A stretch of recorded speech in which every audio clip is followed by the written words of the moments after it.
Good afternoon, everyone. As chair, I would like to call the Arkansas School Safety Commission to order for July 26th, 2022. Thanks so much for being here. I know we have been working at light speed. I cannot thank each and every one of you enough for your dedication and commitment to this. I want to thank the chairs and all the subcommittee members and the subject matter experts for all the hard work. I think we're going to have a really good interim report, and I just wanted to thank everybody for their efforts.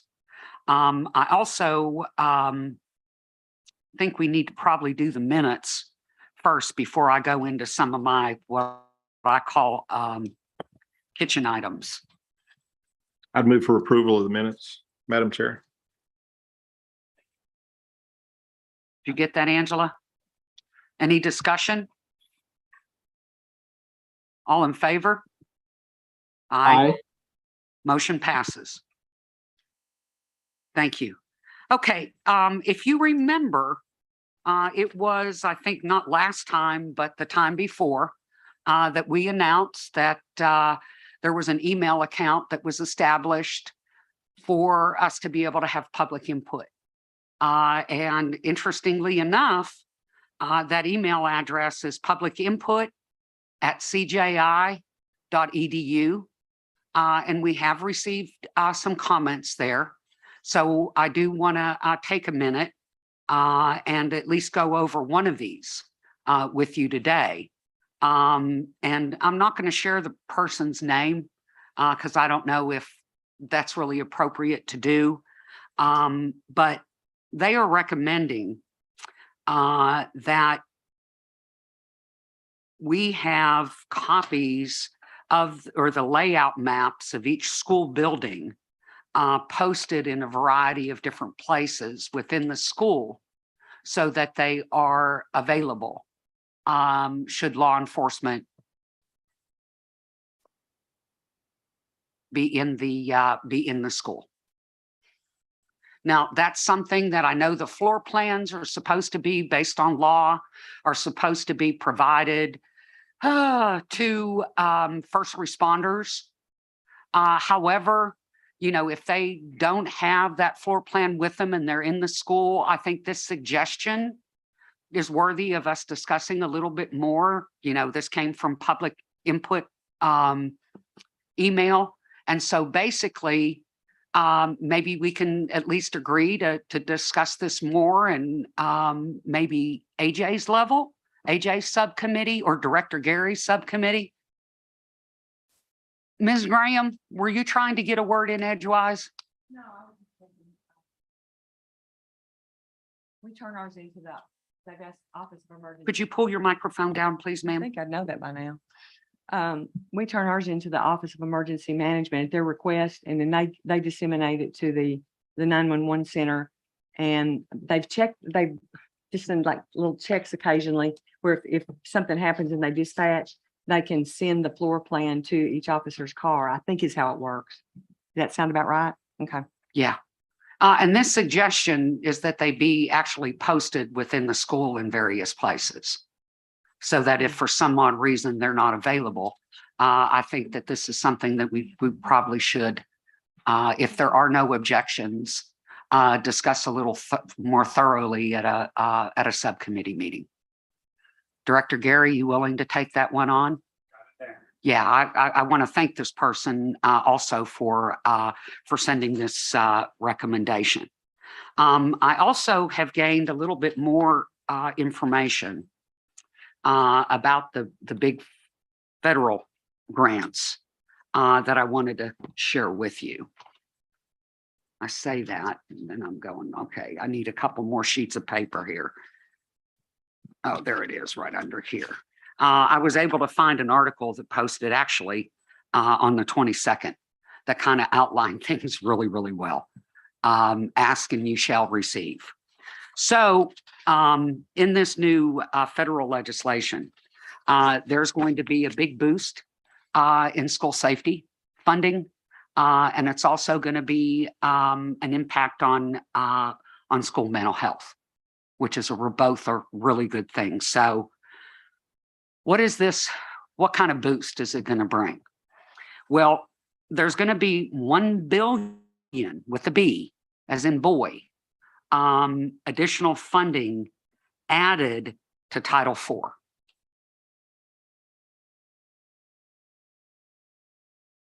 And Title IV is the grant that can cover some school safety. To kind of put this in a little bit of a different perspective for us, currently Title IV is funded at 1.2 billion. So what this will do is that it'll increase Title IV to 2.2 billion, which is a substantial increase. And I don't know, I'm sure Courtney knows a lot better, or maybe Mr. Gossage does a lot better on how that money ends up coming to Arkansas, whether it's in a block grant, what's it's based on, so on and so forth. But I think that increase is going to be a substantial one. And then it's going to provide an additional 50 million for the 21st Century Community Learning Centers program, which supports after school and summer programs. They're adding, and I know you've heard me talk about this before, and I talked about it maybe last time or the time before, about when I think of school safety federal funding, I think of two different places. And that's the Community-Oriented Policing Services Stop School Violence Grant and the Bureau of Justice Assistance Stop School Violence Grant. Those grants are currently funded at $133 million a year. This bill is going to add another $300 million to those two grant programs. And if you remember, it's the COPS grant where schools can actually apply for a variety of physical security upgrades. And then the BJA grant is where anonymous reporting systems, behavioral threat assessment, and other school safety training can be applied for. So I thought that was great news. And Paula, I don't know about this, so I'm going to say it, and then if there's clarification, you let me know. The bill would direct the U.S. Department of Education to coordinate with other federal agencies to assist schools in billing Medicaid to cover services provided at in-school clinics and by schools themselves. Well, that is excellent news. Generally, you know, we send money out like this in grants, and there's no coordination with other entities. So that's big news, and I think that would be really wonderful for us to be able to coordinate, since we're usually the sustainability for a lot of healthcare programs. Sure. Anything that's healthcare. So, yeah. Sure. That's wonderful. And it also, hold on, because you might want to comment on this one too. Okay. That it said it's going to provide another 50 million in grants to states for the purpose of implementing, enhancing, or expanding the provision of assistance through school-based entities. And I think they're talking about the community service providers and also telehealth treatments, which would be a big increase as well. I mean, a good benefit as well. Would you agree? I definitely would agree. Yeah, there's several different interesting ways I think we could partner with the Department of Ed or the entity that applies for those grants to see how we can use that money in a way that helps us utilize Medicaid funds in a directed manner. Yeah, that's awesome. Yeah, That's absolutely awesome. good. And more on mental health. It would provide 500 million each for the school-based mental health services grant program and the school-based mental health services professional demonstration grant. And that these are programs that are currently funded at about 10 million each. So we're talking about a huge increase and potential for school-based mental health programs, which is a obviously a huge step in the right direction. And then there's also going to be an additional 240 million over 4 years for Project Aware, which stands for Advancing Wellness and Resiliency in Education. And as you know, one of my rock stars, Dr. Kendall, she currently has an Aware grant and will be able to probably be successful in getting another one. So that is extremely good news. It's currently funded at the 107 million level. So it's almost going to double, more than double the amount of available for Project Aware. And then the other caveat is that it will include 28 million set aside for school-based responses to student trauma.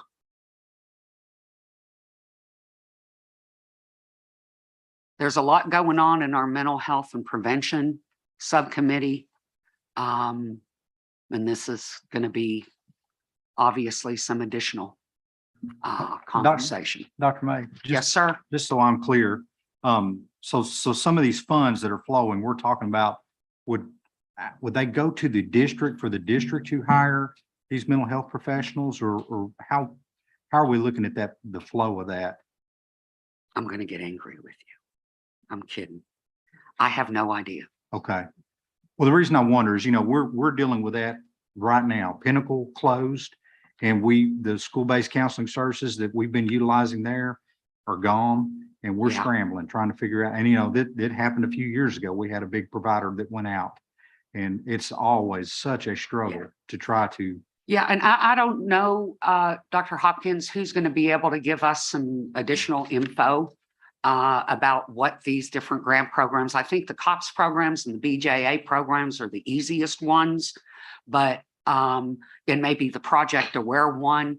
But Paula, we may need some additional help on trying to figure out some of the details on the other ones. Yeah, we'll definitely take that back and look at what we can find to see who usually with federal grants, if they're discretionary grants, not block grants, then there's a list of applicants who can apply, so they either have to be state entities or they can be local entities. And so we can take a look to see how the grants have gone out in the past and get an idea of that. And so then we can bring that back, because there's usually this whole piece of then, if a state entity can apply, who's it going to be? Courtney's saying yes. Yeah. And making sure that we have a coordinated effort, because sometimes we go out and apply for grants and different entities apply for grants and then we don't, right? So I think that might be good if Dr. May thinks to allow this committee to kind of look through some of that, or one of our committees to look through some of that. Oh, and make yeah, some recommendations. absolutely. Okay. No, because I think that could be a tremendous benefit. I mean, when you look at the overall needs, I think they're going to be great. And being able to have multiple sources is going to be tremendously beneficial. So thank you, Paula, very, very much. Any other discussion? I feel a lot better now that I have a better idea of what, now the timing of it, that's the thing I'm not 100% sure either. Is it going to be in the grant cycle for next year? So that come May, June, July, which are usually when grant deadlines are, April, May, June, and July, that they're going to be, these monies are going to be available then. My guess is they are, because I think they want the money out there and being used. Okay. I do want to articulate two more little things. I'm taking a big personal discretion here. But I look at all the things that we've been talking about. And, I've read the Uvalde report numerous times. And there's one little thing in there that we haven't had a chance to talk about. And I don't know. Tim, were you able to join virtually? Yes, ma'am. Oh, good to hear you, and happy vacation in quotes. Thank you. this kind of might be for you guys. You know, Okay. we've talked about, the classroom doors. We've Yes. talked about the locks on the classroom doors. We've talked Mhm. about the locks on the exterior doors, of Right. school. But remember, he got through to another classroom because there was a door in between the classrooms. And I just wanted to make sure that I That's articulated fair. that, because I think we most certainly need to be able to discuss that. And I don't know, maybe some of our school folks in here can help us, but how common are those adjacent doors or doors that are in between two classrooms? Dr. May, I can speak up on that one. Hey, Uh, Marvin. Hey, how are you? Some of the buildings are designed, especially when they share common space, like between and science classrooms. There may be a storage room between the two classrooms. So sometimes they're joined in that particular way. Some of the elementaries have multiplex spaces, and the rooms are joined in that particular way as well. So it is not tremendously common, but it is a common type of thing as far as best utilizing space. So, Tim, you up for the challenge in your subcommittee to talk about this as an issue? Yes, ma'am. Okay, thank you.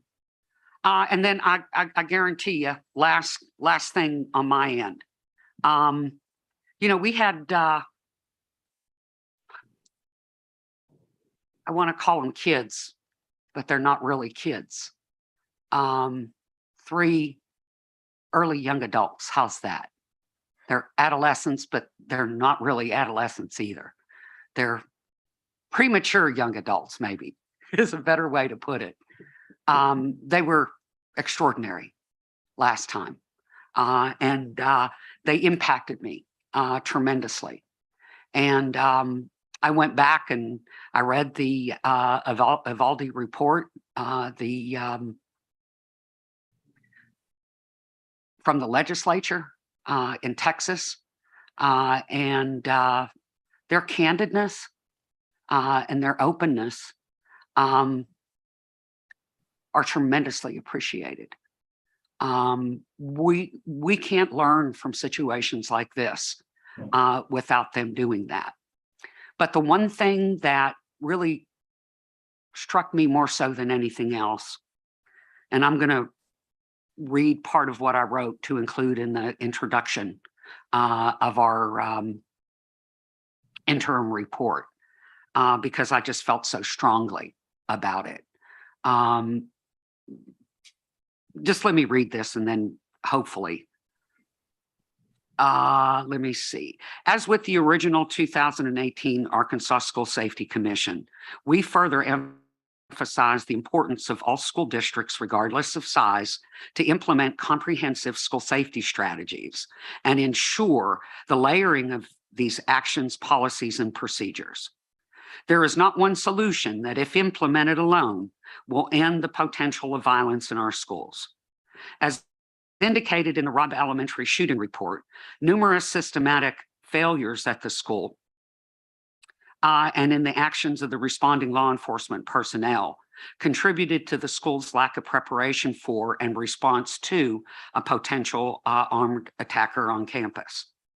While the school had many of the right school safety policies and procedures in place, a culture of noncompliance contributed to a relaxed vigilance on campus. While, as will be described below, Arkansas has passed numerous school safety laws since the 2018 report. I trust you, I really can read. We must make sure there is accountability at the state, district, school, and staff levels to ensure our schools are vigilant in following these laws and their established safety and security policies and procedures. The Robb Elementary shooting report clearly demonstrates that if we do not insist on this accountability, the lives of our students are at risk. Does anybody have an issue with what I read you? Okay, then we're good. Just wanted to make sure we're all on the same page. Because I think accountability is a tremendous issue. I can't stop thinking about it. And there are ways in which we can attain that accountability. And I hope it's a big focus of ours going forward. Okay, anybody else have any laundry or kitchen items that you need to air? Okay. Next, since we had the Uvalde report last week, I think it's important for us, and now that we've made great progress in our interim report, we're going to be able to meet our deadline. And it's time we start to look at a bunch of new recommendations. So what I thought we would do today, and I've communicated with the subcommittee chairs, that we start talking about, not necessarily for a vote today, but we start talking about new recommendations. And one thing that I think would be particularly important is that we talk about how these things that we're proposing are going to help us ensure that what happened in Uvalde doesn't happen here. So I don't think we need to go in any order. I know on the agenda, we have Lori going first, but whoever wants to go first, Lori, unless you do, I mean, it's up to you.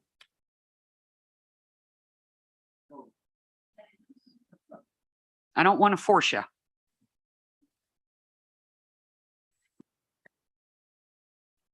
So I'm prepared to discuss 3 of our proposed, The one. Hmm? No, 3 of our proposed modifications or recommendations as we move forward for us to work on. They may not be in final form, but they're kind of where we are at this moment. Do you want me to review the previous recommendation and then kind of how we got there, or just talk about? yeah, where I we think are it's now? important for everybody to understand, because these recommendations are going to end up coming before the full committee, the full commission, and they will be commission recommendations, not subcommittee recommendations, but commission.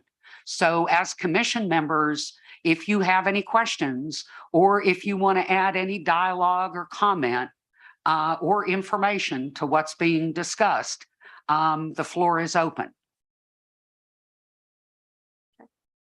So in our previous report, our first recommendation stated every school district should conduct school climate surveys across all campuses and develop and implement an action plan based on the findings of the school climate survey.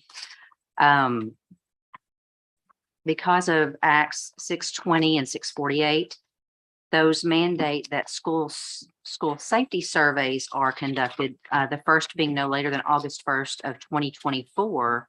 And then climate surveys are a part of that school safety assessment. We felt like that in part that was covered. What we don't know is what tools schools are choosing to use to assess climate, and what if they know what to do with what they get from those assessments. We want to ensure that schools feel confident that when they get the data from those assessments, they know what to do with it, how to action plan, how to implement strategies to address the deficiencies that they find, and then how to monitor for progress.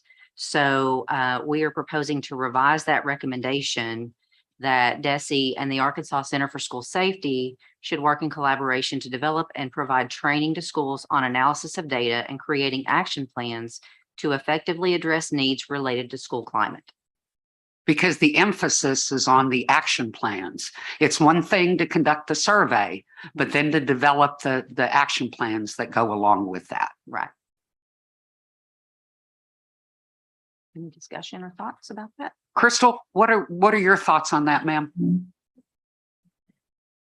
I know you have some. I do agree. But I think that with everything that is required of schools, and leaders, sometimes everything is just so gray that we need more of a direct approach in helping us to understand exactly what direction we need to go in, especially if we've given these assessments or surveys and we've got this beautiful report, but what do we do next?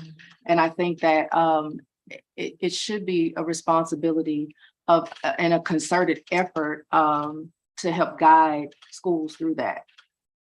Yeah, and Lori, and I know you guys are going to talk about this as a subcommittee, but any idea on preliminary ideas on how that can be done? Well, shooting from the hip here because I wasn't prepared to answer this question. There's an incredible initiative going on right now called Thrive that is coming through the Department of Education through some ESSER funding. And it is teaching schools how to implement positive behavior supports. And the incredible thing about positive behavior supports is it is a very systemic approach to addressing behavior in schools, both of students and of the adults.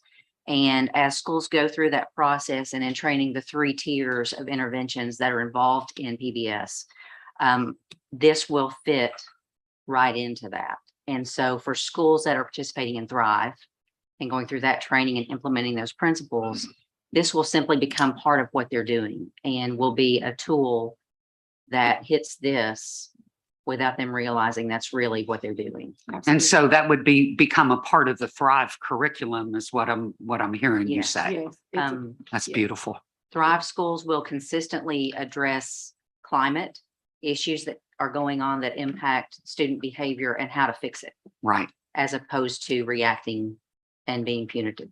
right. And also helping schools to come up with systems that help students with the behaviors, teaching them, but then also we also have a component of trauma and being responsive to traumas that are happening. Appropriately responsive. Absolutely. Traumas that are happening in students and teachers' lives on a regular basis, and not just a particular crisis that happens within our community or that kind of thing, but there are actual specific responses that could go on. So I think that with those things in place, but again, Thrive is new, but it is something that's being developed that every person, every educator in the state will have access to.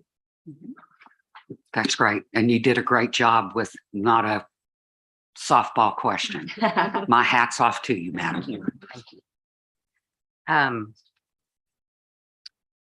Moving forward, I'll talk about our previous recommendation 3 that stated, back to it. All school districts should provide access to training in youth mental health first aid for all personnel who interact with students. Additional school personnel training may include adverse childhood experiences, or ACEs as they're called, trauma-informed schools, drug-endangered children, and social and emotional learning. So the legislation that came forth, I believe in 2019, did require that all school counselors and all SROs complete youth mental health first aid training and certification, and renew that at least every 4 years.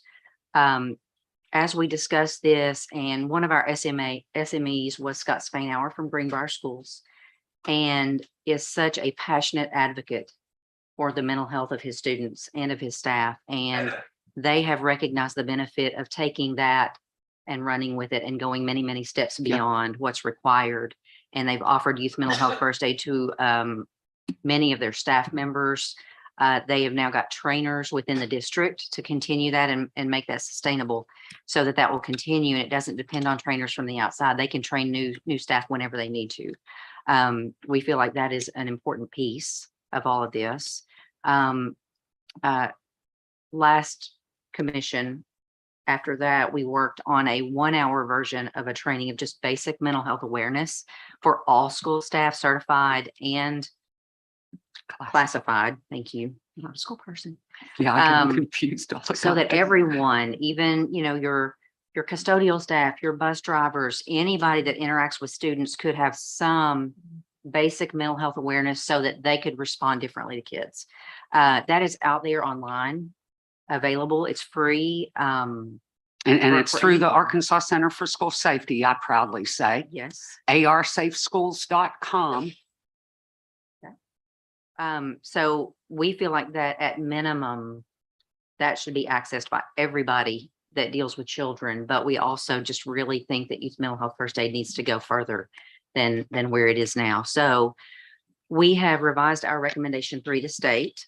All school districts should provide access to training in youth mental health first aid to all personnel who interact with students. All districts should also have at least one youth mental health first aid trainer to promote sustainability and ongoing staff development. And we kept the additional school personnel training may include ACEs, trauma-informed schools, drug-endangered children, social emotional learning. Because there are initiatives going on to provide that additional training to staff in schools, and we want that to continue as well. Yeah. Um, And let me interject one thing, because we really haven't talked about maltreatment and drug endangered children much, and I guess at some point I will. But I don't know if anybody noticed in the Uvalde report that the mother of the attacker was had substance abuse disorder. And so at some point, I'll tell you guys what we're doing with, or Chief Chapman and I can tell you what we're doing with maltreatment and drug endangered children. It's a early identification program. Once again, the earlier that we can identify these kids and their families, the sooner we can get them the kind of intervention services they need. Break that cycle. We broke out a new recommendation to go along with that. Don't know yet what number it will be. But that we recommend all classified school staff take the free online 1-hour mental health basic awareness class entitled Basic Mental Health Awareness for Educational Staff. Because we feel like it's important that everyone have that exposure. It's 1 hour, it's online, they can access it whenever and wherever, just to have some knowledge and understanding. Anything else on that one? Okay. And the final one I'll talk about today was previously recommendation 6. A coordinated crisis response team should be developed to mitigate the emotional impact of any traumatic event that impacts a district. This has been a very loaded topic over the years, for lack of a better word. And recently there's been some action at the state level. Since 2019, since after our previous report came out, DESE, CJI, the Arkansas Center for Safe Schools have been working diligently to try to figure out what's the best approach to this and how can we all come together. The National Organization of Victim Assistance, or NOVA, as we all know and love it, was recently designated as the crisis response model that will be utilized here in the state to train teams. And that is response to a crisis or traumatic event. That is an incredible training that I went through many, many years ago, along with Linda. But it's just fantastic. And there is a training rolling out in the state in August, thanks to a BJI grant, and it was awarded to DESE. And the regional crisis response training will begin in October. So our discussion has been that there would be some sort of a state hub, someone at the state level responsible to disperse regional teams if a crisis occurs. And that's just kind of our thought process along with that. And I think that seems to be the direction that things are moving. Our hope is that school district administrators and key stakeholders within those districts will be trained and will identify people within their district to be trained as well to be able to respond. So that being said, our revised recommendation 6 was that NOVA crisis response training should be expedited and made available to school personnel and key stakeholders throughout the state, and ensure all school districts receive relevant training information in a timely manner. Can you maybe for the general public explain some of the situations where this type of team can be extremely beneficial Sure. for the school and the community? So, Linda has responded to many of these. I recall right after I went through training for Nova, we had a Craighead County crisis response team, and the tornadoes went through Cotton Plant and Wheatley. And we actually went there, and I think it was the day after the tornadoes went through, and held crisis meetings in the community. Really, you just want to be present. You want to offer support. If folks are having a reaction to what has occurred, a traumatic reaction, you want to be able to normalize that for them and talk them through what's going on. Linda, do you have any specifics that you want to share? Well, I guess the biggest for us, when after the 9/11 attacks on the World Trade Center, Arkansas, Craighead County was asked to go to New York and assist with victims. And we sent 2 teams up there. Gosh, the first one that I went on was like less than 2 weeks.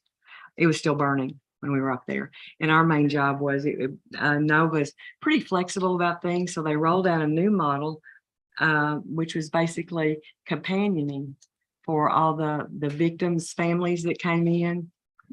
I worked with in the FBI trailer, and one of the things that we had was they would bring toothbrushes, locks of hair, because there were so many bodies that couldn't be identified. And you can imagine what it's like for the families.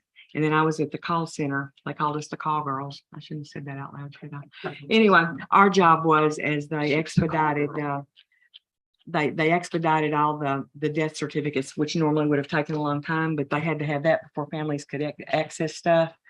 So we just stayed up there for days, and they would bring in hundreds and hundreds and hundreds of death certificates. And we tried to contact each family to let them know they were done, and then offer a tour of the World Trade Center when they said it was okay to do. So it's something like that that's international, all the way to a tornado in Wheatley. Yeah, or even in a school. Absolutely. Where there's a teacher that dies in an automobile accident, a student that ends their Yes. own life, Yes. where there is some sort of traumatic event that impacts the whole school, that in theory, these crisis teams can come in and provide a way for the students and staff and educators to be able to talk through some of the emotions they're feeling, correct? Yes, and it's an organized response. So whoever responds as part of that team is trained in how to go in, how to organize it, how to set up your groups with various populations. Some people show up and don't know what to say to somebody who's just experienced a crisis. Right. It helps you better understand. Don't say too much. Let them talk, let them share, validate their feelings. It gives those who respond an educated way to do so. Right. And I do know to our current and former law enforcement professionals that, if there's a shooting, whether it involves in the line of duty death or not, or the death of an officer by natural means, that there is a Nova response team for first responders. I know our colleague Jamie Cook, Secretary Cook, has been very involved in Nova across the state, and I've heard nothing but really, really good things. So being able to have our first responders and also our schools utilizing the same systems, that if there's ever a need for a large number of individuals, at least there's some consistency in how things are being done. Excellent job, Lori. Thank you. Any comments, questions, anything on those? So I just wanted to follow up on some of the things Lori said. Like you said, the division did get the STOP grant, $500,000, and it was designated to do the crisis response team trainings. We've had to postpone the August one because of logistics and things. And as I've said before, we have a safe schools coordinator position that's vacant. And so we've kind of been struggling with getting some things going. But I guess my question, and one of the things we've discussed at the division in rolling these trainings out, is should we be looking at like a crisis response team per district, per county, per Excellent co-op, question. per region. And again, one of the reasons we kind of wanted to wait on getting this training going is so that, of course, we want as many people to be trained as possible, but we don't want it to just be a free for all of everyone who's interested. We want teams. And so, but at what level should we be looking at those teams? Great question. Do you want me to take that one? Somebody better, because I'm going to start talking here in a minute. No, Go. I'll talk. Most schools should have some semblance of a building and district crisis response team already. Now, the training is, it may just be whoever volunteered. I think that's going to be district to district. But yeah, what you're saying, it would be a free for all. I mean, I think maybe in our subcommittee, we could maybe do some recommendations since we're familiar with the model in school, some ways that it can be and has been in the past worked efficiently. And then, life goes on and the urgency stops and we stop. And also we have a lot of trained people now. A lot of districts are handing their own because they are trained. So, which was kind of the goal to begin with. We could train ourselves out of a job, so to speak. So, but that's a good question. What about, Dr. Hopkins? I can't believe you didn't speak up. Do I need to encourage you to do so, sir? No, I was kind of waiting, I know AJ, we're going to get to, in his report, we're going to start talking some about co-ops. But Not in that one, we're not, but yeah. But I go back to, we were talking about the accountability. And I think with accountability, we have to have support. And also that flows into the ability to deal with crisis, to have personnel to come to a district and support districts. And then also personnel that, in my opinion, are there to support superintendents and the districts that are trying to implement and put these things together. And I think that, from my perspective and what I've seen since being involved in this since 2018, CJI is kind of the brain here, in my opinion. With the resources that you guys have, that you provide there, and then the ability that you have to look out and bring all these different things together. And so it's been my thought that if we had a person, a CJI person in every co-op, or somewhat, maybe not every co-op, but that assisted with these things just like this, putting these teams together. The thing about the co-op system that we use in schools is all the districts that belong to the co-op, which is around 20 some odd districts, their superintendents are the board of that co-op, and they meet on a monthly basis. And what I see is that you could have this individual in front of superintendents on a monthly basis, talking about the needs for school safety and security and what resources are available and how to make these things happen. And where it's not just a one and done, but it's on a monthly basis. We're getting reports and we're getting, best practices, things that you guys are looking and vetting and seeing and pushing out into the co-ops to the districts. And that's just kind of how we function as far as public schools. Yeah, and see, that's a little bit different. I almost think like we're talking apples and oranges, if somebody doesn't mind me opening my mouth on this one. That we're basically, what I think about when I think of accountability, there's only one group in my mind that can make school districts accountable, and that's DESE. Yes, and I so, think that's where that would you're come from. what you're basically talking about is adding a totally different layer.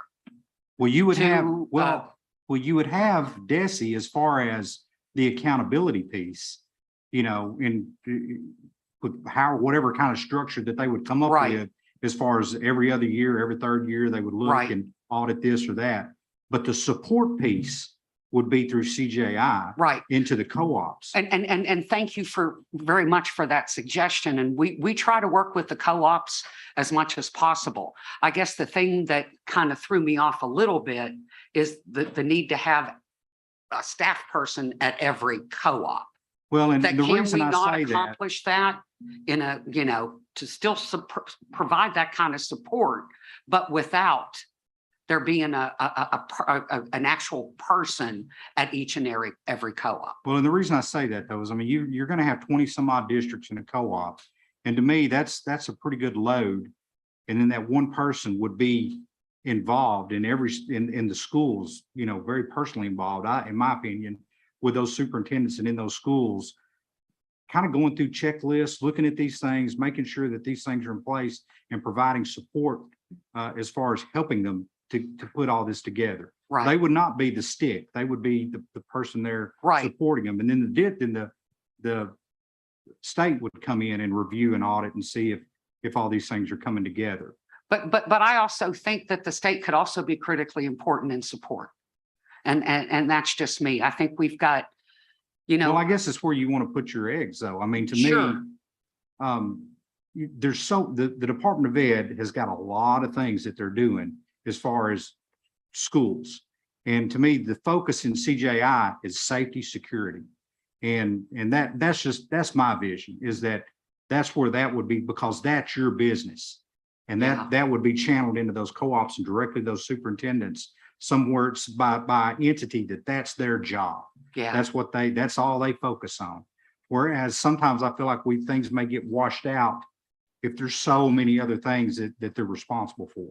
sure. And I totally get that. I just think about the potential funding Well, sure, issue that's that involved in something obviously that that big. would be a hurdle. Yeah, no that doubt would, about it. that would be a huge hurdle, in my opinion. However, I hear you loud and clear about using the co-ops Well, I just see that as a as a way in way which to support. and to keep it in the forefront.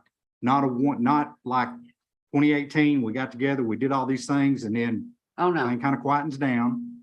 And then here we go again. Yeah, no, we've Whereas- always been there, David. Oh, no. Dr. I'm Hopkins, not you saying know you, that. but I'm saying in the districts. In the districts, right? we tend to get back to normal.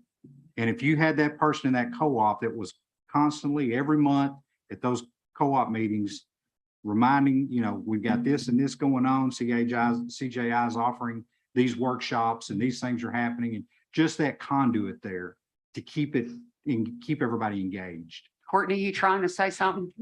Yeah, I know lawyers aren't usually so hesitant, but I'm hearing both sides, or I don't want to say both sides, both perspectives, and agree with points from both of you. And I don't want to say maybe a happy medium, but I agree that accountability and support has to come from the division. The co-ops do a great job of serving their districts that are members of that. My concern with not only adding a staff member, I mean, you're looking at 16 new staff, but then the ability to ensure consistency, and that as a state, you're not seeing something different in every region. One of the best things that came out of the 2018 recommendations was for DESE to have a safe schools coordinator. Unfortunately, we only have one. We have one person. And so I don't know that one person, I mean, it'd be great if we had more, so that it could be a top-down approach of you have several people at the state and then maybe down to a regional or even co-op level. So I guess I'm asking for positions too, just like for the co-ops, but to ensure that consistency, ensure that things that we push out, whether it's the NOVA training, youth mental health, first aid, that there is truly someone to coordinate those efforts, several people to coordinate those efforts and build capacity from the top down. So I guess. Yeah, I'm just trying to and find that's that what medium. we're kind of getting really, really close to saying the same thing. It's just that I personally think there needs to be a unit, not a person, but a unit in DESE that focuses on primarily the accountability piece, works with us at the center to help provide some of the resources that the schools need. And then also, you all have done some phenomenal stuff when it comes to the mental health side that we're not involved in, and being able to, you know, coordinate those programs like Thrive and Aware and the crisis response teams. To me, that's where your strength is, Courtney. And that's just my 2 cents. Yeah, no, I agree with you completely. And I think it's that continued partnership between DESE and absolutely, I'm in favor of a school safety unit to collaborate with CJI. And like Dr. Hopkins said, the physical security, law enforcement, intelligence piece that you all have, the behavior, mental health training that we have, and packaging that together and disseminating down to the school districts. Yeah, and Dr. Hopkins, and then it's a matter of, you know, how do we do that? And if we start to do, develop a model and then implement that model, and if that model is successful, then I think it's going to be a lot easier to be able to expand. That's just me. Not that I have any experience.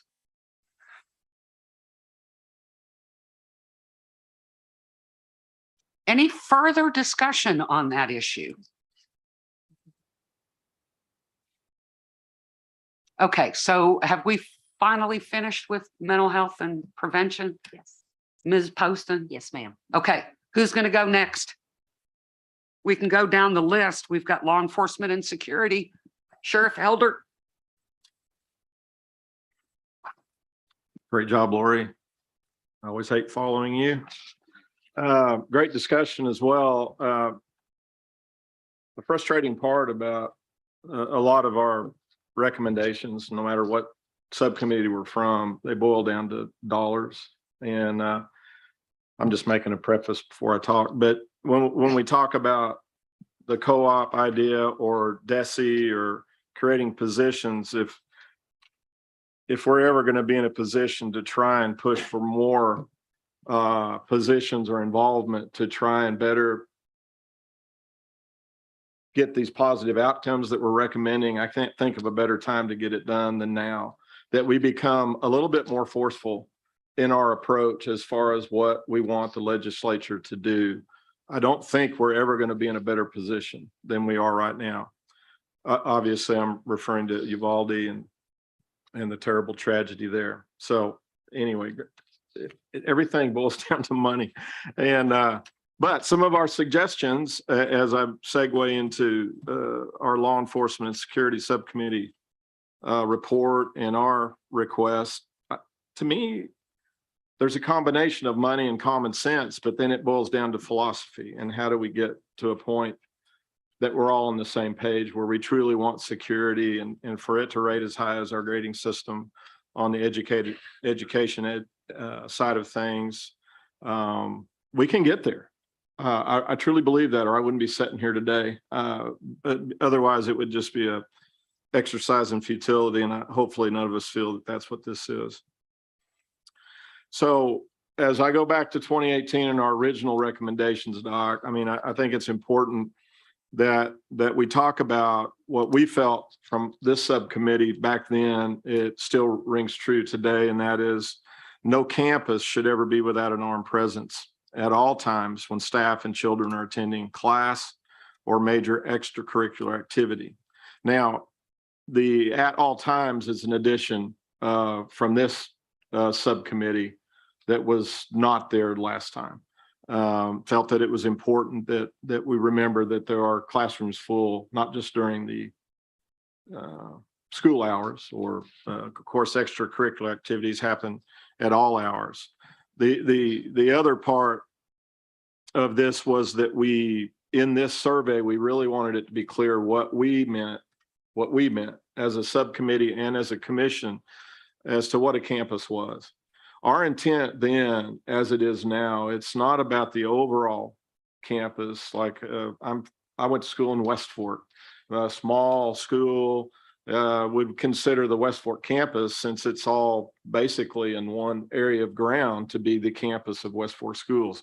What we're referring to is high school, middle school, if you have a junior high, elementary. We're talking about buildings that classrooms activities are held. So as we move forward with that recommendation, I just want to make sure that it's clear with everybody that from our subcommittee, that's what we're talking about. And I think we asked for clarification in this in our survey. Yes, and we did. We broke it down into elementary school, junior high, middle Yeah. school, Yeah. and high school. So very anxious to get that information back so that we can study that and see what progress we've made since 2018. But the significant change on recommendation 1, I think, was that at all times, and to really clarify what we meant by campus. And I think that probably one of the things that's at the forefront for us as a subcommittee, much discussion has been held as we tie this in to the tragedy at Uvalde. We began really talking about the failure of at least, I know that we had a culture failure when it came to propping doors open and all that, but from the law enforcement side of things, it was really, in our opinion, from the law enforcement side of things, a failure in leadership, not necessarily a failure in policy. However, having said that, we do think that it's important that we fully address this head on, so that there are proper policies and procedures in place that are standard throughout the state at each school building and campus and police department. So therefore, we are anticipating recommending to the full commission that we recognize ALERT, which is, I'll have to read down here to see what that ALERT actually stands for, Law Enforcement Response Training. Chris can tell us that, but it's active shooter training Right. that has been nationally recognized. It was definitely the training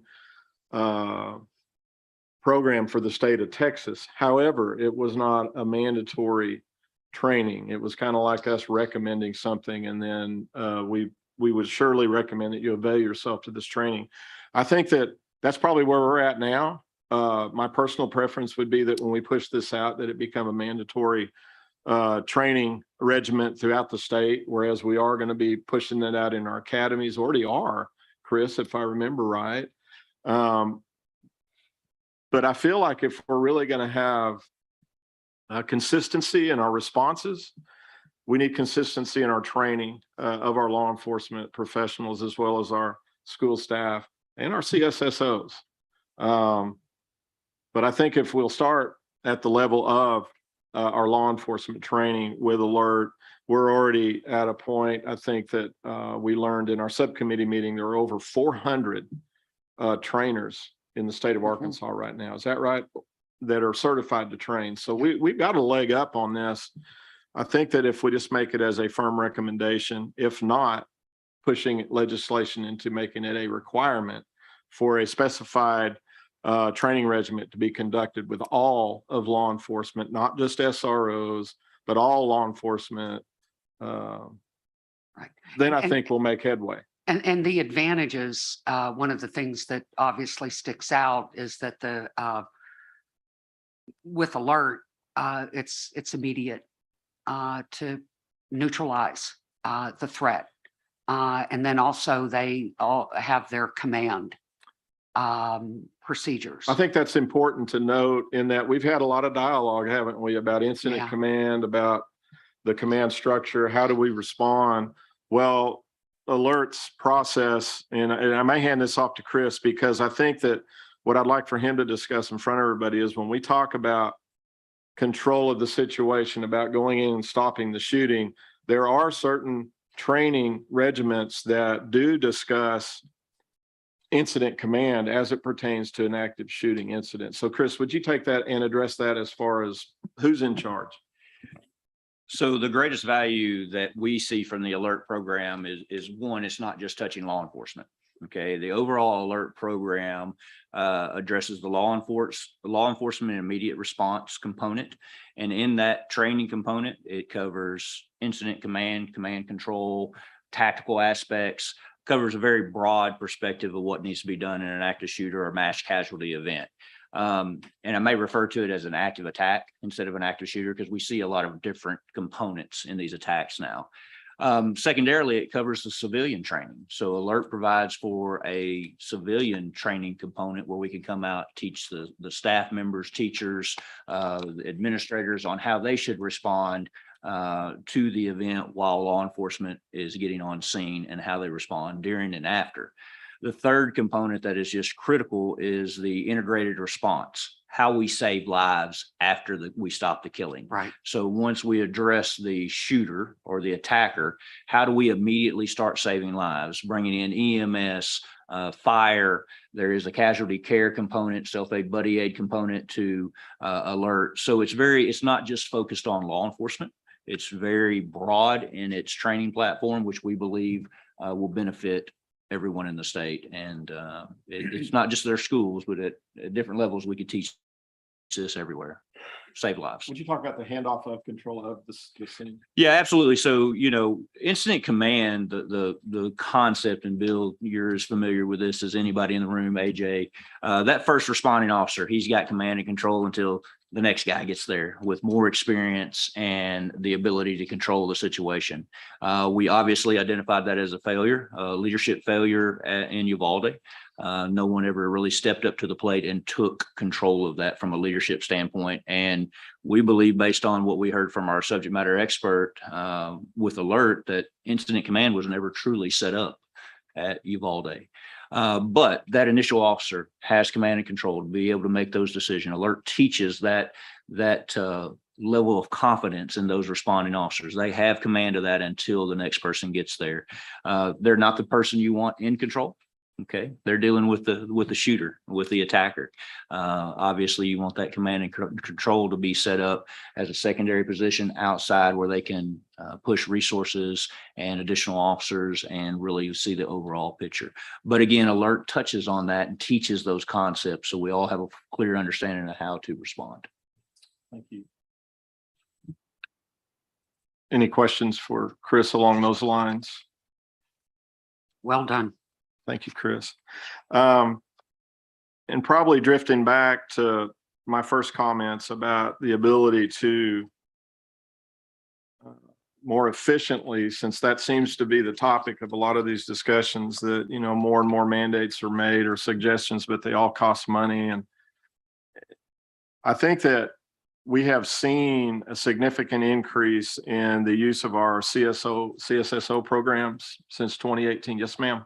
Could I, since I'm thinking general public might not understand the difference between an SRO and a CSSO, would you mind if I took a couple minutes to kind of make sure everybody's on the same page?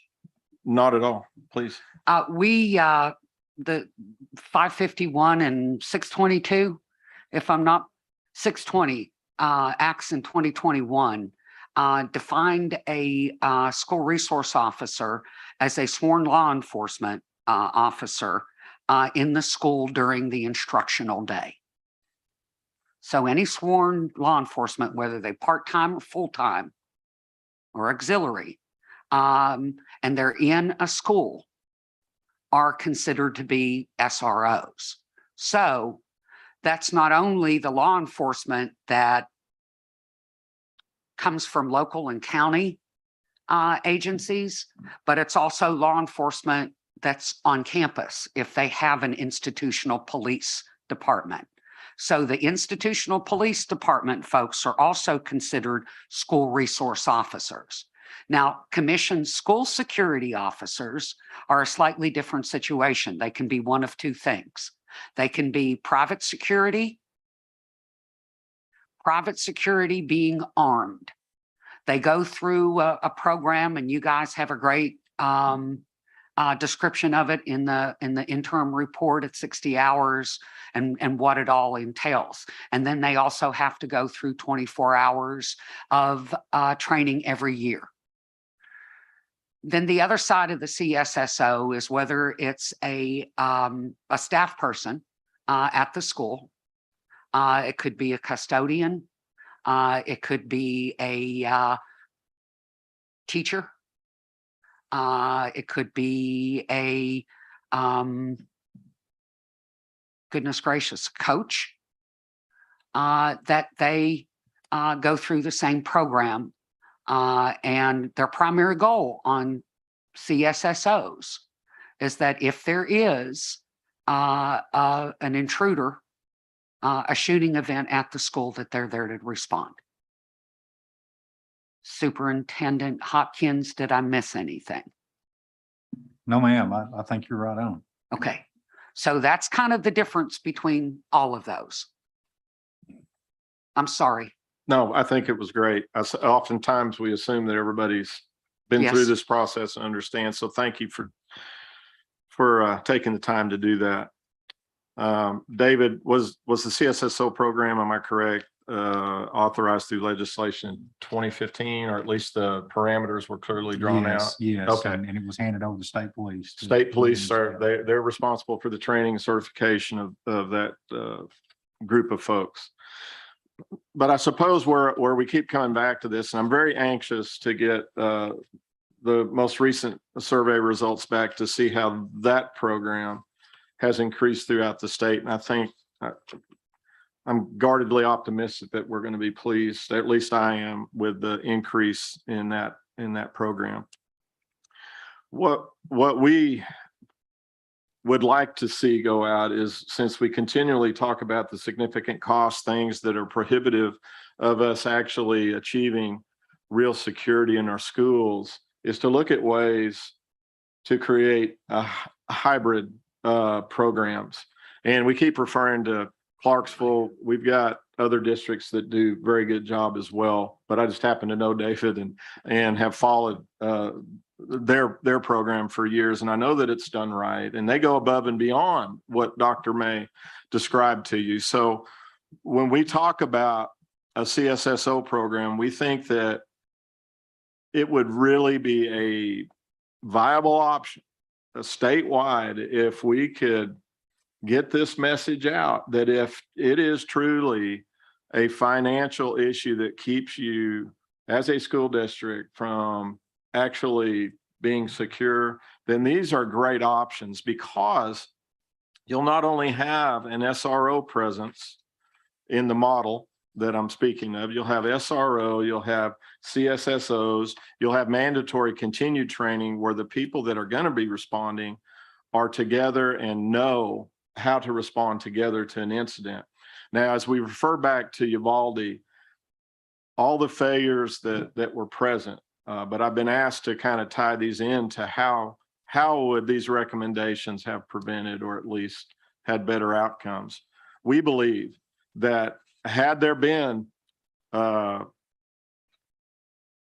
bleeding over into two because I'm talking about layering and redundancy here too, Doc. They kind of go in together. Yes, sir. But had there been this type of a hybrid program at Uvalde, there would have been at least one person in that building, in every building. And we know that the alarm was sounded early on. I mean, there was a teacher in the parking lot that came in, started telling, there was a coach yelling.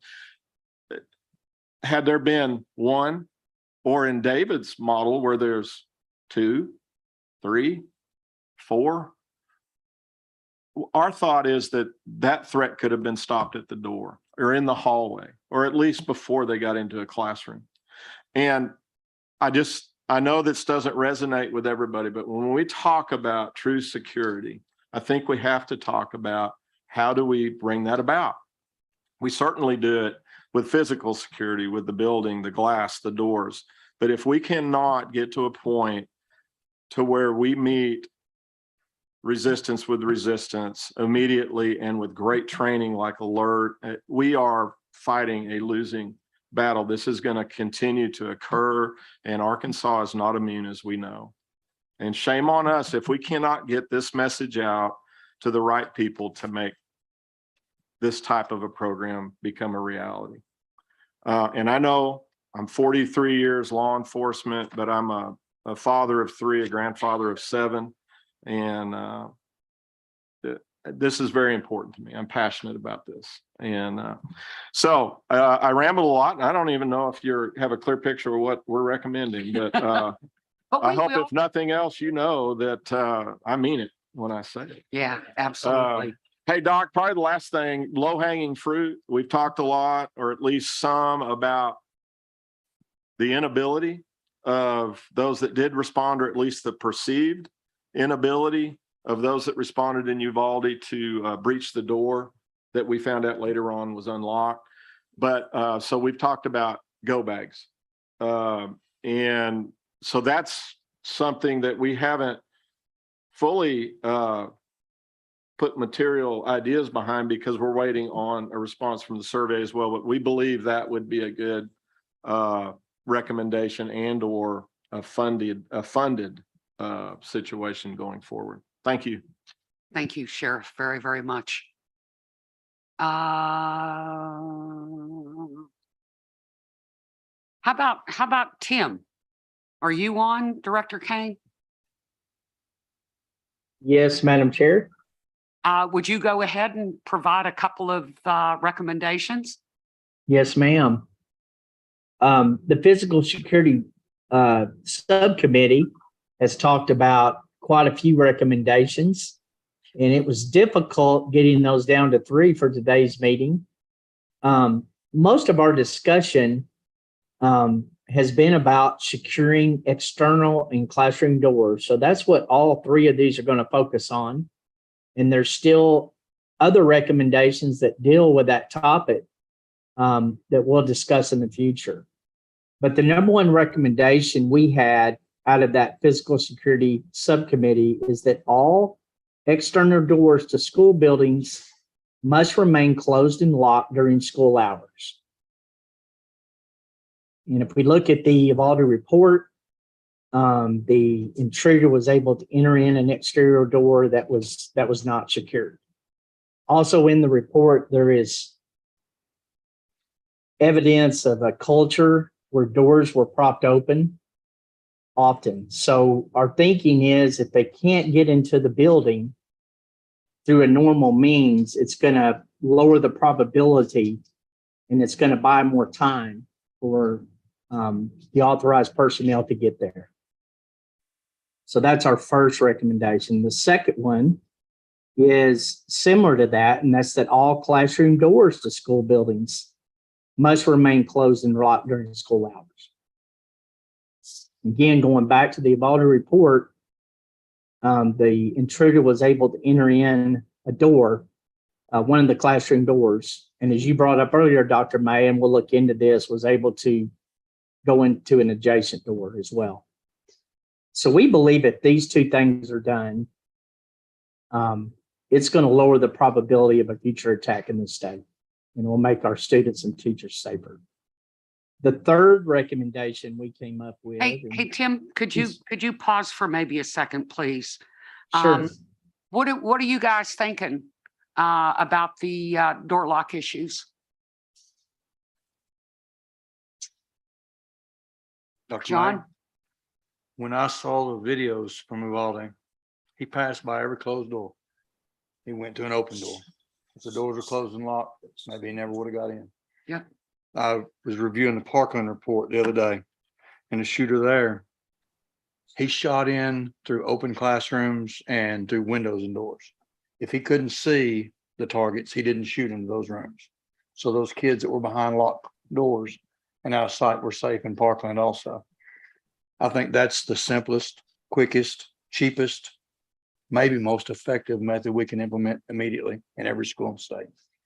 Chief Chapman? So I want to echo and support that statement because the data post investigation debriefs of countless mass shootings, active shooter attacks, very seldom, because the shooter knows he's on a clock.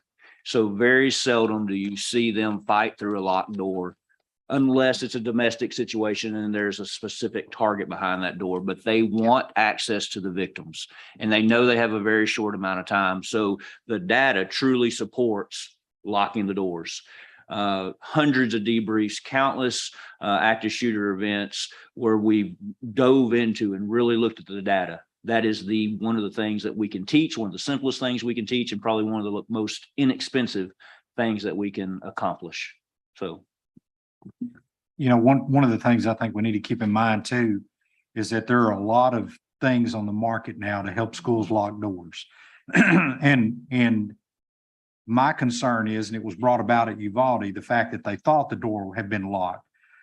If that door had some sort of device on it that when you went in, you put a bar down or some sort of mechanism that's only operated from the inside, then that could have proven to be a tremendous issue to overcome, which, I mean, obviously they assumed that it was something of that nature anyway, but it brought that, it kind of brings Right. that out. Right, but at the same time, the other issue is that you don't want it to just be able to be locked from the inside, yes, but you've got to be able to Open it from the outside. open it from the outside. Absolutely, And there and are that- some devices out there that don't Yes. allow that. Yes, and and they're gonna- that's my point. That's my concern. Yes, And we're looking at that in our district is a better way of securing our doors, but yet in a manner that if we've got to get into it, we've got the capability of getting in from the outside without wondering what, you know. because even though that door was unlocked, they thought it wasn't, and it was an impediment. Right. And having a Mm. locked door would be a natural thing that could come up. And the key system, you know, we crossed that bridge at Clarksville. They had a wonderful system in place when I got there. All of our emergency response team people have master keys. They can open it, just about any lock, any door on that campus. Our law enforcement have that. We've kind of been thinking about those things in regards to how to respond. Tim, sending it back to you, sir. Thank you, Madam Chair. And I agree with each and every one of the comments from fellow commission members. We believe that these top two recommendations are adopted and every school is able to do this. It's going to be a great improvement for security for our students and teachers. And again, it was hard getting it down to 3, even on door security, because there are other recommendations we'll talk about in the future. But we believe that, and this is number 3, at a minimum, install electronic access controls for high frequency use exterior doors. And this recommendation was worded this way because of the expense of installing electronic access controls. And that's something that's been talked about today in the meeting. Ideally, we would want every exterior door in every school to have electronic access controls. However, some of the feedback we got from superintendent on our one of our SMEs was that what they did is they at least installed the electronic access controls for high frequency use external doors. And as you all know, electronic access controls provide just a much more robust, much more effective way to secure external doors. It also provides easier access for authorized personnel. And you also get added benefits of being able to automate it based on time. And other benefits, once authorized personnel in the building are allowed to come in, it limits access in the rest of the buildings. Super. Great job, Tim. Thank you very, very much. I want to thank, I just Oh. want to take a minute, just personal, I want to thank each and every member of that physical security committee, subcommittee, as well as all of our SMEs. It's been very, very good discussions, and I know we still have work ahead of us, but I want to thank each and every one of you. Thank you, Tim. Director Gary? Yes, ma'am. So the audit subcommittee, audit emergency plans subcommittee, we came up so far, and I say so far because we're still working, but 11 recommendations. So out of that, we've kind of narrowed it down to about 3 or 4 that we wanted to talk about today. The first one deals with basically having each district perform a full-scale active threat, active shooter exercise. And we originally, we said every year we may need to tweak that. We did it at the district level because it's almost impossible to do those full-scale exercises at every campus because it would just be too much. And when we talk about a full-scale exercise, we're talking about that law enforcement, EMS, fire, elements that are there. And looking at Uvalde, we know by the report that they had a plan. I think we can pretty well believe that many or most of the officers were trained, but there was multiple agencies that were showing up. And I think it's pretty evident that since that incident command was not set up, that they hadn't been through that before. They hadn't been through that exercise. So, a full-scale exercise would get that training. And we also, when we talk about this exercise, we're not talking about students being involved in it. This is the, the first responder element and some of the school staff. Because I know when I was chief in Conway, and we did it at the Conway Public Schools, many of the staff participated in that full-scale exercise. Some of them played roles within that exercise, which was really great and put a realistic angle on it. But they were also able to look at things beyond just taking care of that active shooter, but it's how do you get the medical personnel in immediately to start doing triage, and where do you set up your triage location on that campus or at that school, and how are you going to handle reunification? You got parents showing up that are wanting their kids, and really the only way to learn that and do that is through an exercise, and maybe, because of the time constraints on that, we do tabletop exercises every year and maybe a full scale every other year. So those are just things that we have to continue to kind of hash out on how that would look like. The other thing I wanted to mention about that is we talk about a lot of recommendations, requirements on putting them on the schools or on the superintendents. This is more, I think, should be placed on that law enforcement agency that has jurisdiction over that, because I think they're the ones that need to lead that full scale exercise, not the school. They're the ones that have the experience in that. And along with them, of course, we have an emergency manager. I say every county has a local county emergency manager in all 75 counties that has that experience in doing exercises and planning for those exercises, and can help coordinate all of those resources to make sure that exercise is done. Yeah, and we talked about the possibility of doing those, every 3 years? Because, Possibly. we've got 261 school districts, and possibility of doing tabletops. Tabletops would be a little less resources, but still has those key players around the table discussing how they're going to respond and how they're going to handle a situation when it goes down. Yeah. I mean, we always say when stuff's going down, that's not the time to be exchanging business cards and Nope. trying to figure out who's doing who. It needs to be done before that. But so that's pretty much it on that first one.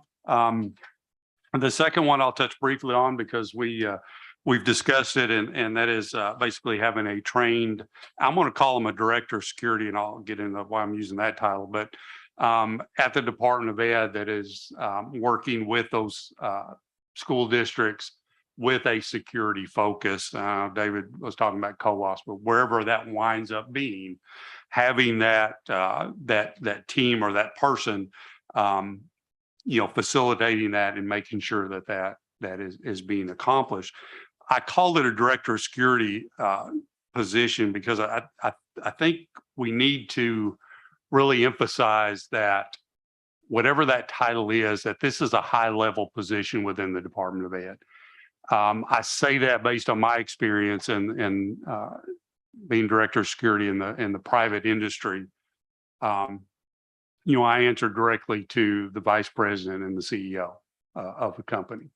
So when I went in and did an audit of one of our stations or did security training, I went in there with the authority of the CEO, and everybody knew that. And I think that's really important, that level of responsibility and authority matches what we're asking that position to do. And I'm calling it a position, but I know there may be a team, but it needs to be led But there at would that end top up having to level. be somebody that would oversee.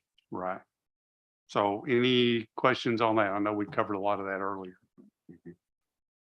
All right, going on to the next one. This has to deal with security audits that the districts, campuses, I should say campuses, need to routinely evaluate their security procedures on each campus for perimeter doors closed and locked, classroom doors closed and locked, staff wearing ID badges, visitor lost badge, logs and badges, et cetera, and to make sure that their drills and so forth were completed. And also that these audits that are being done, and I'll say we have one school district that does this. They do audits every month, and when they walk in, they're looking to make sure that those doors are locked. Because we can say you have to lock the doors. We can have all the policy and procedures in place that doors have to be locked. But if that culture of security is not there, then they're not going to keep those doors locked. And these audits will go a long way to ensuring that culture is there.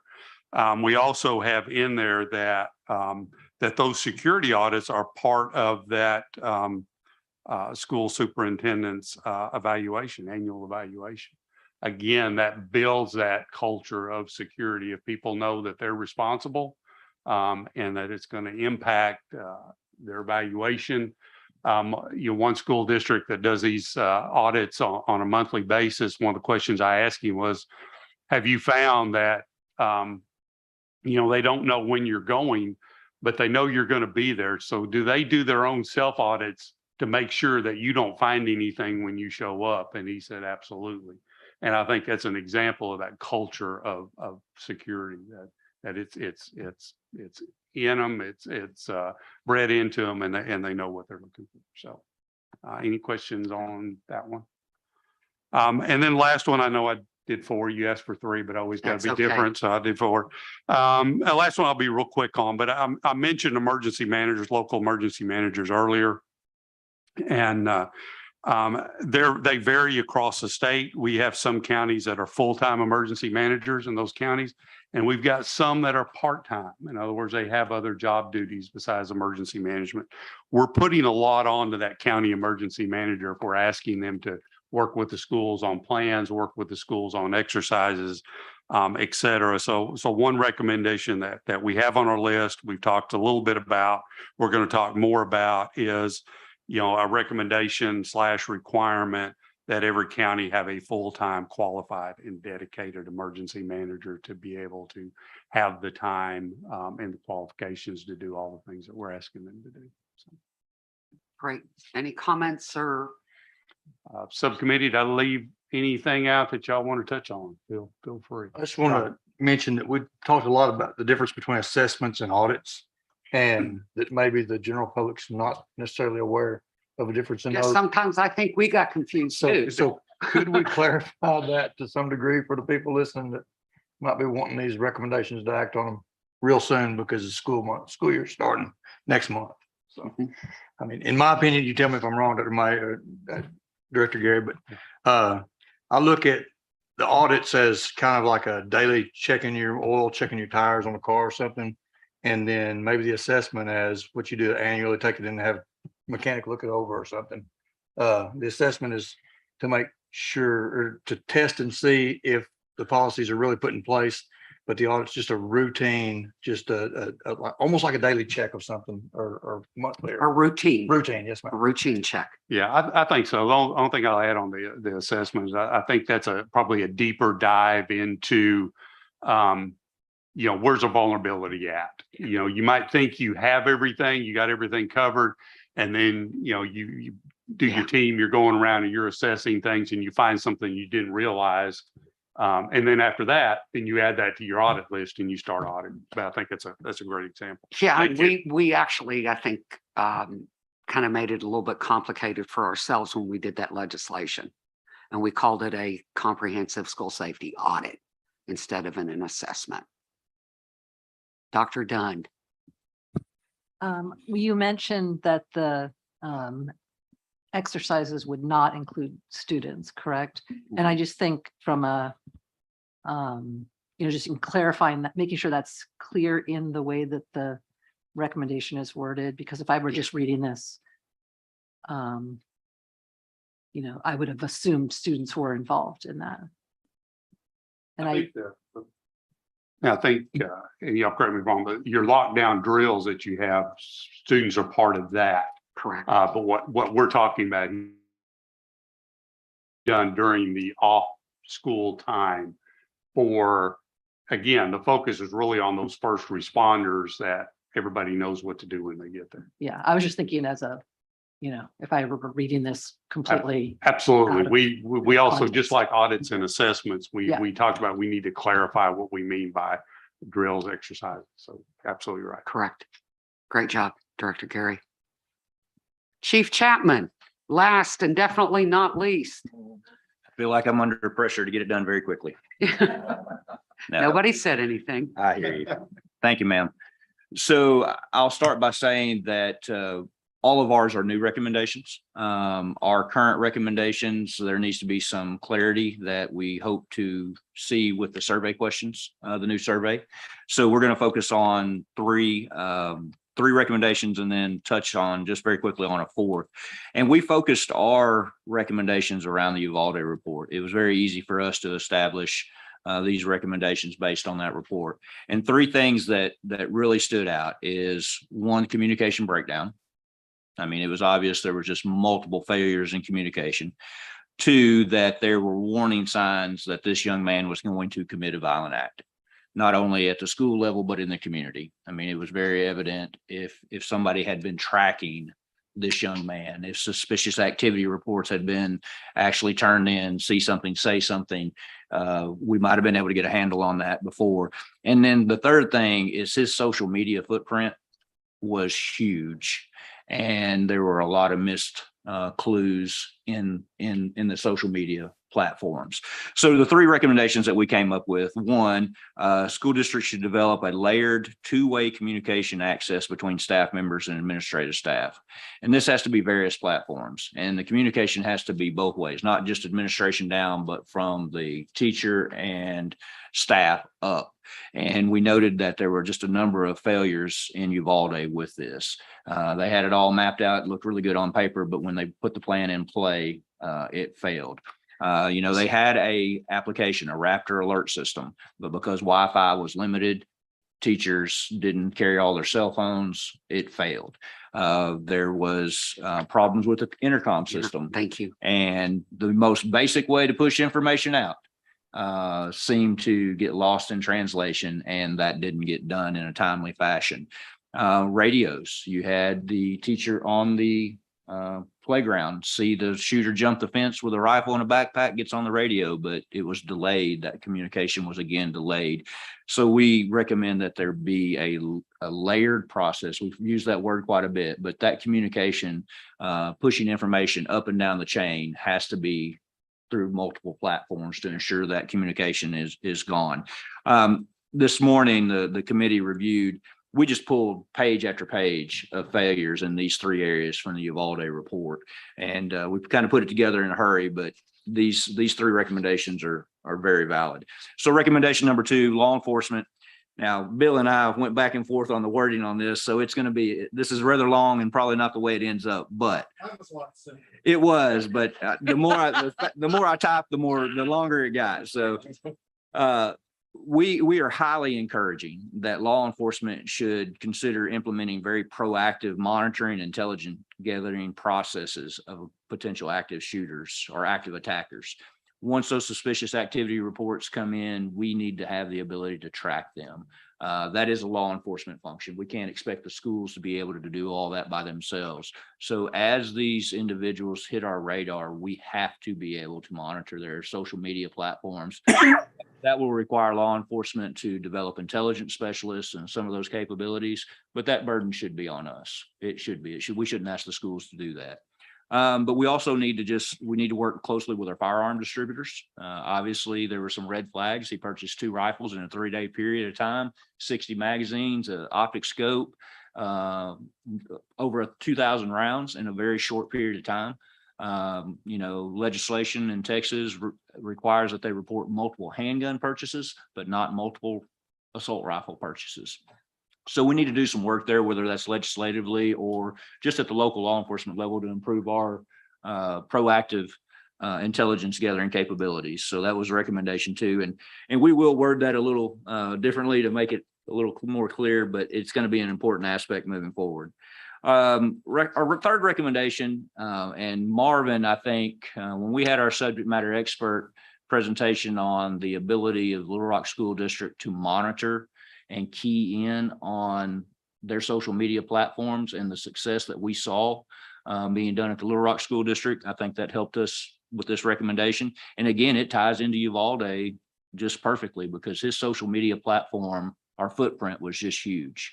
If you read that report thoroughly, there's numerous times where he is identified as the Uvalde school shooter, a school shooter specifically.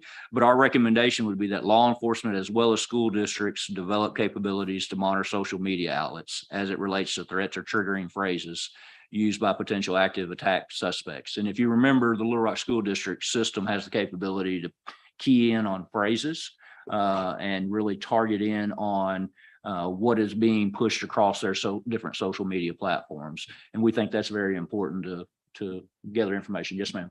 Also like to point out that what Principal Burton was talking about has to do with district-owned Mhm. technology. It doesn't go beyond district-owned technology, and I That- think that's important. That is for folks correct. to From a understand. school district standpoint, that is absolutely correct. They are monitoring school devices. But there's thousands, literally thousands of school devices to monitor. But it's also important to remember that they identified 77 direct action events based on the monitoring of that social media. That's potentially 77 incidents that they prevented. That's a huge number to me. I mean, we understand that they're the second largest school district in the state, but again, if they prevented 77 events, it's well worth the time and money and effort. So even though it was a school device, that information was pushed You across the bet. school device. And we know that kids You are going to bet. talk and they're going to do it in any means possible. So those are our three primary recommendations. We know that a fourth recommendation with some further discussion is going to be about cybersecurity.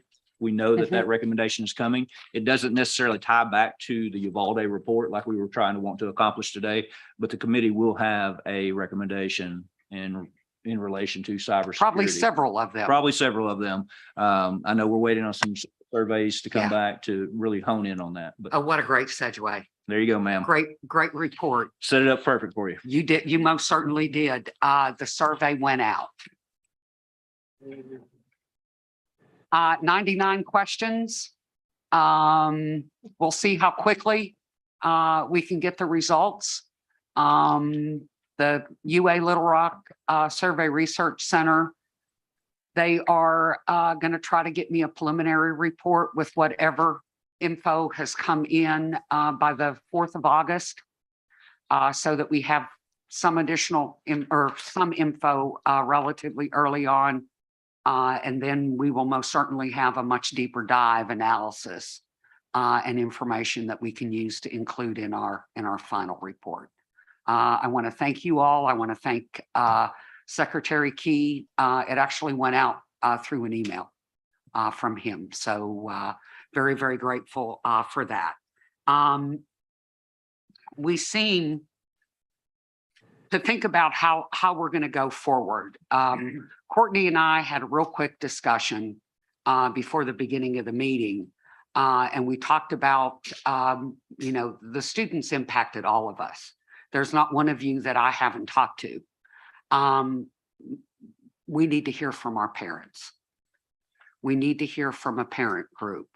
So if you guys have any ideas of some potential parents that we can get to come in to be able to give us their perspective, I think that would be very, very helpful. Now, our focus going forward is going to be to get these recommendations approved by the full commission. Now, I don't think it makes a lot of sense to bring in 50 of them and to go, okay, let's vote on all 50 of them. So to me, what I'd like to do is we're going to take a break next week. Okay, no full commission meeting, no subcommittee meetings. We come back, let me see, that's the 2nd. So we'd be back as a full commission on the 9th. We'd be able to take some of the low-hanging fruit recommendations. We've heard some of them that shouldn't require a lot of discussion beyond what we've already had, and start marking off those final recommendations. So as subcommittee chairs and as subcommittees think about the potential new recommendations, it may change because of the survey. I get it. But I think the sooner we can get some of the low-hanging fruit taken care of up front, it's going to put us in a better position to be able to get things done and get the final report done by October. Are you going to complicate things? Because I don't know if I want to call on you. No, ma'am. I just, did you give a potential time frame for those surveys to be back and I just missed it, or when is that? No, they were asked to be completed as soon as possible. And so we've actually got a system in place where basically if we don't hear from them after a certain period of time, then the Survey Research Center reaches back out to them to say, hey, we haven't gotten it. So, I mean, remember last time we had 97% response rate. I think under the set of circumstances, I'm hoping the response rate is at least that high. How's that for expectations, right? Okay, so we get our low hanging fruit. We start to come back on the 9th. Now, the question is going to be to the subcommittee chairs, do you want to continue meeting weekly? Do you want us, and as a commission, do we want to continue to meet every week? There is one date that we've got a problem though, and that's August 23rd. And I think that if we want to skip that date, we'll still be in a position, because the availability of this room is an issue, that if we want to skip that date, we can. And then that'd give the subcommittees more time to work on framing out and fleshing out these recommendations. So tell me how you feel. Dr. May, school starts August 22nd. If we can go to every 2 weeks, then it would definitely make it easier for me to teach my kids. Yeah. So we do the 9th, 16th, skip the 23rd, so we'd have 2 more meetings. There's one date in September I'm going to have an issue with, and I'm not going to tell you why. Yes, sir, Mr. Gossage. The special session may begin August the 9th. And this is potentially one of the rooms they'll meet in. Oh, So just keep tabs on that. okay. Yes, sir.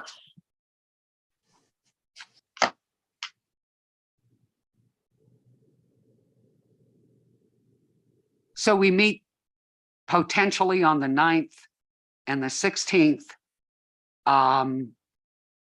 Subcommittees still continue to meet. And then after school starts, we can do it every other week. Because I know you all have done an incredible job. This has taken an enormous amount of time from each and every one of us. But we're doing this because it's so critically important. Okay. We got the recommendations done. Okay.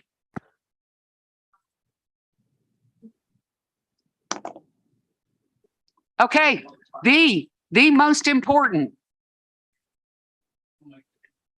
Mr. Gossage just made the motion that we adjourn.